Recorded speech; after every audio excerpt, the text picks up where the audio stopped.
الزمالك والبنك الأهلي، وماتش كالعادة سيء. وجود يانيك فيريرا في الزمالك لحد التوقيت ده مصيبة. أنا مش عارف هو مين اللي سايبه في الملعب لحد دلوقتي، مين اللي سايبه على الإدارة الفنية بتاعت الزمالك. إدارة عجيبة. لو أنت بتعاند عشان أنت مستني حاجة من المدرب ده، المدرب ده مش هيجيب حاجة. هو ما كانش عنده غير لعبتين اتحفظوا، انتهت. هتشوف الفرق بينه وما بين أيمن الرمادي لو اتفرجت على الماتش. الزمالك في كل الماتشات اللي بيلعب فيها محمد اسماعيل بيعتمد على محمد اسماعيل في الخروج بالكورة. عمل ايه هو بقى؟ عنده لعيب اجريسيف اللي هو أسامة فيصل طول الماتش هتلاقيه مرمي ناحية محمد اسماعيل، وسايب الأخ حسام عبد المجيد الناحية التانية. ليه؟ ما أيمن الرمادي متفرج على الماتش. أيمن الرمادي عارف إن حسام عبد المجيد رجليه الاتنين شمال، يعني أي كرة هتجيله هتطلع منه نسبة 90% غلط. حسام عبد المجيد ما خيبش ظنه، وكل كرة يلعبها طويلة غلط. مفيش يمكن كورتين هما اللي جم صح منه.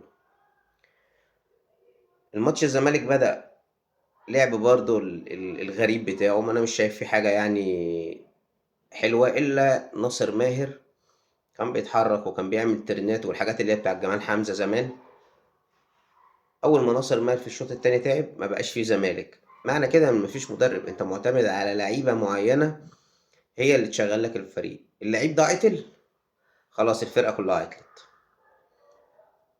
الحسنة الوحيدة إن دونجا مستواه عمال بيطلع، دونجا أحسن. علشان كده يانيك فيريرا خرجه، وده يبين لك إن ده مدرب بطيخ. محمد إسماعيل أحسن لعيب في الماتش. الماتش من الدقيقة 30 جه ضربة جزاء مشكوك فيها طبعا لأسامة فيصل، جابها جون. بعدها ب3 دقايق الزمالك جاب جون من الزرافة التايهة شيكوبانزا اللي هو طول الماتش ما عملش حاجة غير الجون ده. من بعد الجون الزمالك سيطر، وكان المفروض يجيب جون تاني. انت التوقيت ده البنك الاهلي فك، وكان المفروض انت تجيب جون. الزمالك ما عرفش يجيب جون. بدأنا الشوط التاني. الشوط التاني ده معروف ان يانيك فيريرا ما بيجيش الشوط التاني، بيفضل قاعد في اوضه اللبس وبيسيب الفرقه تنزل لوحدها. يا ريته كان عمل كده، يعني يا ريته ساب الفرقه نزلت وما نزلش معاهم. كل تدخل ليه بمصيبه. اول تدخل طلع دونجا، مش عارف ليه، يعني انا ما اعرفش هو طلع دونجا ليه، ونزل احمد ربيع، يعني تغيير مركز 6 بمركز 6. دونجا كان من احسن لعيبه الزمالك في الماتش، مش واخد انذار، فانت ما عندكش مبرر انك تطلعه الا اذا كان مصاب. طيب طلع دونجا يسكت؟ لا، اما طلع عبد الله السعيد اللي هو اصلا بيتحكم لك في رتم الماتش. انت ممكن ما تحسش بعبد الله السعيد وتتفرج، انما عبد الله السعيد هو اللي بيتحكم في رتم الماتش، وهو اللي بيحرك اللعيبه. طب انت طلعت عبد الله السعيد، تنزل مكانه مين؟ لا، سيف جعفر. ليه سيف جعفر؟ عشان هو لعيب موهوب. طبعا كل الكلام ده كده، ولا موهوب ولا يعرف حاجه عن الكوره. وانا ما اعرفش مين اللي رجعه من بيراميدز، وما اعرفش بيراميدز خده ازاي، وما اعرفش لعب كوره ازاي في الناشئين. يعني انا مش فاهم هو ده اصلا لعيب كوره ليه. طب انت طلعت عبد الله السعيد، ما تنزل محمد شحاته. طب محمد شحاته مصاب، حطه جنبك على الدكه ليه؟ يعني لو هو لعيب مصاب وانت مش هتستعين بيه وهتتحفنا بسيف جعفر، ليه حاطط محمد شحاته جنبك؟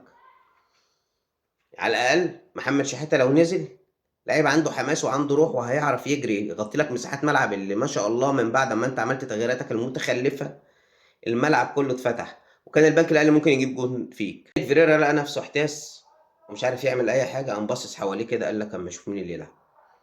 عندي مهاجمين، عندي عمرو ناصر وسيف، نزلهم. طب عملت لهم حاجه عشان يلعبوا بيها؟ لا والله، ما ينزلوا كده وعلى الله. طيب انت يعني مدير فني ليه؟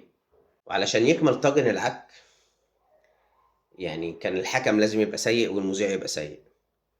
الحكم اللي هو محمود ناجي، في كرة في الدقيقة 37 مصطفى شلبي اتحسب عليه فاول، قام مزعق له، قال له يا عم ده انا حاسب الفاول ليك، الفاول الناحية دي، قام مشاور على الناحية بتاع جون الزمالك. تاني حاجة، جانا بقى بلال علام. بلال علام طول الماتش بيرزع أي رزع، أي كلام، مع إن أنا كنت باسمع بلال علام الأول يعني كان معتدل شوية، يعني كان بيرحمنا من سرسعة أيمن الكاشف ومحمد الكواليني بتاع الهدف التوني والناس دي. فقلت يعني ها كويس أو في حاجة هتبقى كويسة في الماتش. عكاك، ده في كورة اتخبط فيها ناصر ماهر، والناصر ماهر وقع على الأرض وسلامات لأسامة فيصل.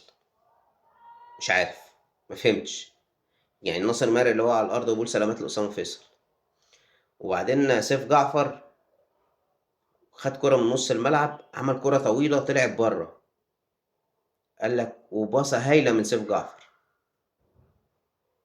مش عارف يعني ايه هايلة من سيف جعفر، انا مش فاهم. يعني هو الطبيعي ان انا بلعب كورة وعمال بتدرب وباخد فلوس وباكل وبشرب عشان انزل اطلع كورة اوت؟ طب ما سهلة اهي.